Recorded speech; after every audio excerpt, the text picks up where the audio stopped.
Hello friends, welcome to easy recipes. आज मी तुमच्या बरोबर काही रेसिपी नाही पण मालवणी जेवणातला मेन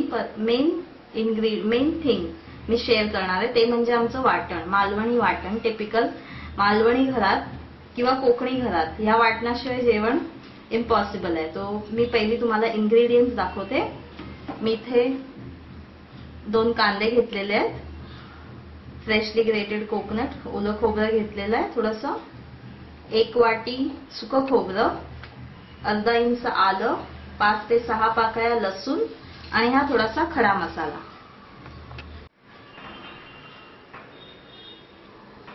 तर आपण आता मी गॅस ऑन केलेला आहे, इथे कढई ठेवलेली आहे। हे 1 बाय 1 एकदम भाजायचं आहे, एकदम भाजायचं नाहीये। पहिला आपण याच्यात कांदा घेऊया,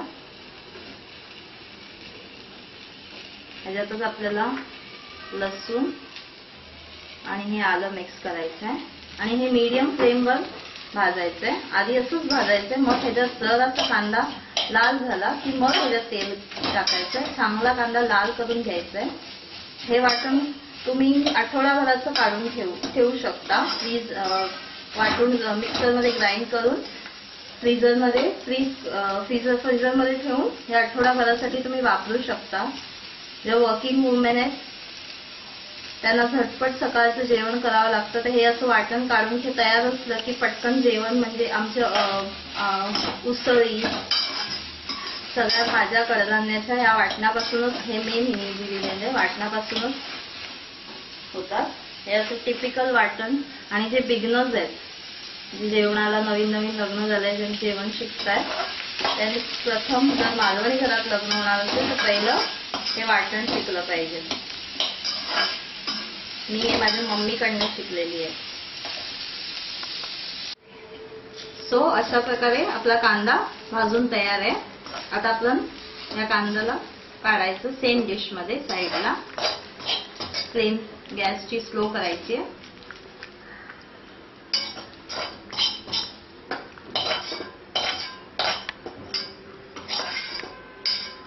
आता आपल्याला याच्यात आता सुकं खोबरं भाजायचं आहे।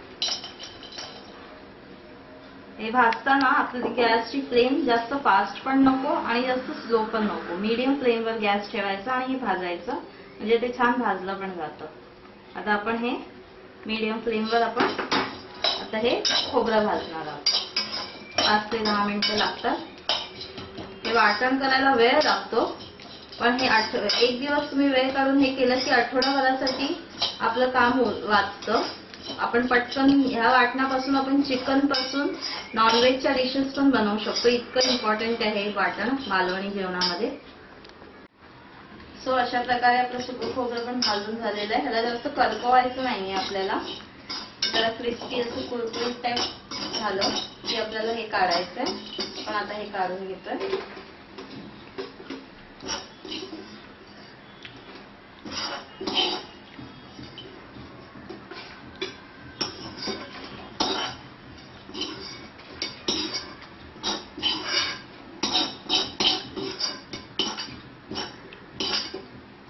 आता आपल्याला ओलं खोबरं भाजायचंय। सुकं खोबरं भाजताना आपल्याला तेलाची गरज नाही, पण ओलं खोबरं भाजताना आपल्याला तेल लागेल, तसं ओलं खोबरं लागतं खाली करपू नये म्हणून आपण तेल घालायचंय थोडं जास्तीचं नाही, थोडंसं। आणि आता आपल्याला हे ओलं खोबरं घालायचंय। हे पण सेम मीडियम फ्लेमवर आपल्याला छान भाजायचंय, करपवायचं नाहीये, जरासं लालसर असं करून घ्यायचं।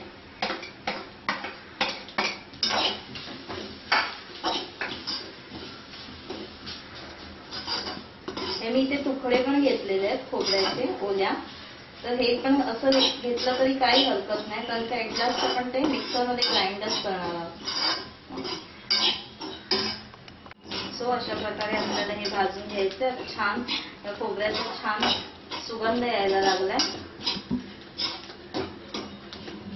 हे खोबरं आपलं भाजलेलं आहे, तर हे आपण काढून घेऊया।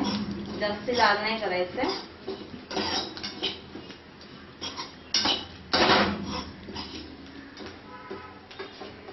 सेम डिश मध्ये आपल्याला हे साईड बाय साईड काढून घ्यायचंय।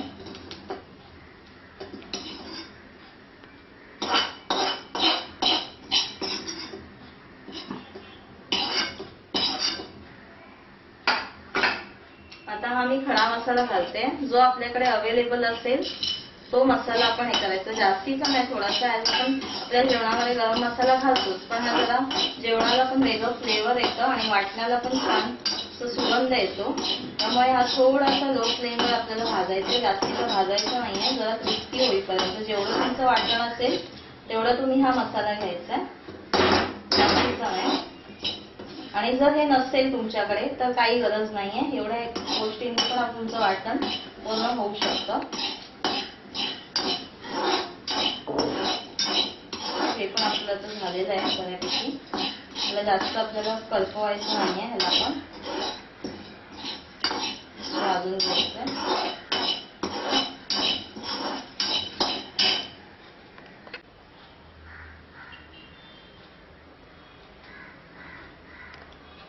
ओके, आता आपलं हे वाटण भाजून तयार झालंय. आता आपल्याला मिक्सरमध्ये ग्राइंड करताना पहिला आपल्याला सुकं खोबरं ग्राइंड करायचंय. ऍटलास्ट आपण हे वाटण मिक्सच करणार आहोत, पण हे इतक्यासाठी की आपण सुकं खोबऱ्यामध्ये पाणी नाही टाकणार. हे असंच ग्राइंड करून घ्यायचंय. त्याला छान तेल सुटणार आहे, मग ते वाटण आपलं जास्त दिवस प्रिझर्व राहायला हे हेल्प होतं. त्यामुळे आपल्याला हे असंच ग्राइंड करून घ्यायचंय. हे तुम्ही अशा प्रकारे आपण हे सुकं खोबरं वाटून घेतलेलं आहे. आपण आता ह्याला हे तुम्ही वाटण एका भांड्यामध्ये छान काढून ठेवायचंय, सो दॅट हे तुम्ही फ्रीझर मध्ये पण ठेवू शकता. आता आपलं पहिलं सुकं खोबरं झाल्यानंतर आता आपल्याला कांदा वाटायचा. त्यात लसूण आणि आलं पण मिक्स आहे. आणि ह्यातच आपण आपला जो खडा मसाला आहे तो काही जास्तीचा नाहीये, त्यामुळे आपण तो ह्यातच ग्राइंड करणार आहोत. असा वेगळा करायला गेल्यावर तो होणार पण नाही म्हणून.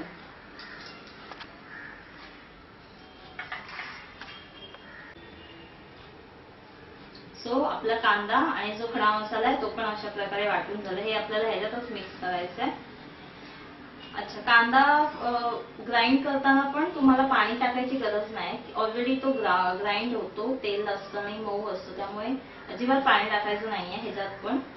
ह्याचं पण हेच कारण आहे की हे जास्त दिवस प्रिझर्व होण्यासाठी, आय मीन आठवडाभरासाठी तरी ते खराब होत नाही, जास्त पाण्याचा वापर नाही केला तर. ओलं खोबरं वाटताना आपल्याला पाण्याची गरज लागणारच आहे, ते असंच वाटलं नाही जाणार. याच्यात खडा मसाला घातल्यामुळे छान असा अरोमा येतोय. आता आपण हे ओलं खोबरं आहे ते ग्राइंड करून घेऊया. सो हे आपलं ओलं खोबरं पण अशा प्रकारे वाटून झालंय, ते पण आपण ह्याच्यात मिक्स करणार आहोत. छान भांडं धुवून पूर्ण व्यवस्थित स्वच्छ करून घ्यायचं. आता आपण हे वाटण मिक्स करणार आहोत. तुम्हाला जेवढं हवं, तुम्हाला जेवढं लागतं तेवढं तुम्ही हे बनवू शकता.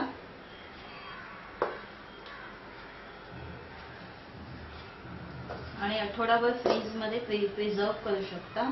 या वाटणापासून तुम्ही तुमच्या उसळी, भाज्या वाटणाच्या आहेत, जसे काय काळा वाटाणा, सफेद वाटाणा, चणे, जे टिपिकल मालवणी घरात बनतात, ते त्या सगळ्या भाज्या या वाटणापासून तुम्ही बनवू शकता. चिकन बनवू शकता, फिश मध्ये प्रॉन्सची करी वगैरे पण बनवू शकता ह्या वाटणापासून. सो आपलं हे वाटण अशा प्रकारे रेडी आहे. हे तुम्ही आता फ्रीज मध्ये ठेवून आठवडाभर तुम्ही हे वाटण यूज करू शकता, ह्याला काहीही होणार नाही. सो जर तुम्हाला माझी ही रेसिपी आवडली असेल तर please subscribe my channel and hit the like button. आणि तुम्ही माझे ब्लॉग्स पण फॉलो करू शकता. मी ब्लॉग्स आणि वाटणाची पूर्ण रेसिपी ब्लॉग्सची लिंक आणि वाटणाची फुल रेसिपी मी तुम्हाला डिस्क्रिप्शन बॉक्समध्ये देणार आहे. So you can refer it. Bye.